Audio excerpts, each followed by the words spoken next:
రాహుల్ రామకృష్ణ గారిని మాట్లాడవలసిందిగా కోరుకుంటున్నాం.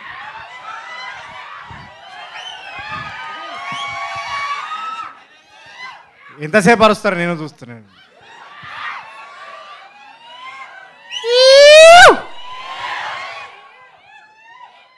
ఈ మనిషి ఉన్నాడు కదా, Narayana junior college Narayanguda branch, మేమిద్దరము ఒక్కరోజు క్లాస్లో కనబడలే, ప్రతిరోజు గేట్ బయటనే. వాస్తవానికి మేమిద్దరం క్లాస్మేట్స్, 14 ఏళ్ళ దోస్తాన. ఫస్ట్ హుషార్లో టార్చర్ పెట్టిండు, హుషార్లో సరిపోదని ఈ సినిమా నాకు డౌట్ వచ్చింది. ఈ సినిమా చేసేటప్పుడు నీ హుషార్దే ఎక్స్టెన్షన్ సినిమా షూటింగ్ చేస్తున్నానా, ఈ సినిమా షూటింగ్ చేస్తున్నానా అని. కానీ చేయించిండు మొత్తానికి.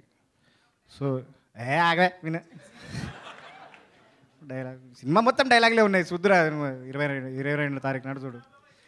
వెళ్ళిపో మరి పో. ఈ మనిషి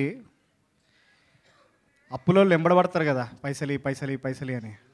అట్లా నన్ను ఎంబడబడి సినిమా చెప్తే దీంట్లో లాజిక్ ఏముందిరా అన్న. ఫస్ట్ నేను నువ్వు ఉన్నావు కదా చాలు సరిపోతుంది అన్నాడు. దాని తర్వాత దర్శిగాని చెప్పిండు స్టోరీ. దర్శిగాడు నాకు ఫోన్ చేసి ఈ సినిమాలో లాజిక్ ఏముందిరా అని అడిగాడు. మనం ఉంటే సరిపోతుందిరా అన్న నేను. దాని తర్వాత విష్ణు గారు అడిగారు నన్ను, మీరిద్దరు చేస్తున్నారు కదా మనం ముగ్గురం ఉంటే సరిపోతుంది అని. సరిపోలే. వీడు 1.5 టార్చర్ పెట్టిండు మమ్మల్ని. ఈ స్పేస్ సూట్లో చూస్తున్నారా, దీనికి పోలేము తినలేము, వంగలేము, కూర్చోలేము, నిలబడలేము. ఏడాది. కానీ మేము 1.5 కష్టపడిన ఫలితము మీరు చూడాలంటే మార్చు గట్టి చెప్పా. ఫుడ్ పెట్టండి వీళ్ళకి ఎవరన్నా. 1 2 3 అంట, గట్టిగా చెప్పండి ఒకసారి. 1 2 3. చూస్తారు కదా, చూస్తారా లేదా? చూడాలి ఖచ్చితంగా. ఎందుకంటే ఆయన ఓము ఈయన భీము, కానీ ఈ బుస్సుని మాత్రం ఖచ్చితంగా చూస్తారు మీరు. Okay, thank you very much. Media మిత్రులందరూ కూడా చూసి మమ్మల్ని అభినందించేందుకు థ్యాంక్ యూ వెరీ మచ్.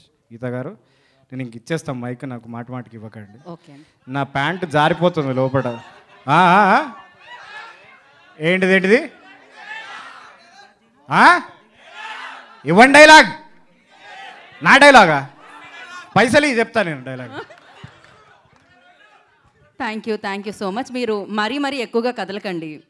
మాకు అర్థమైంది మీ వస్త్రాలు మిమ్మల్ని ఇబ్బంది పెడుతున్నాయని.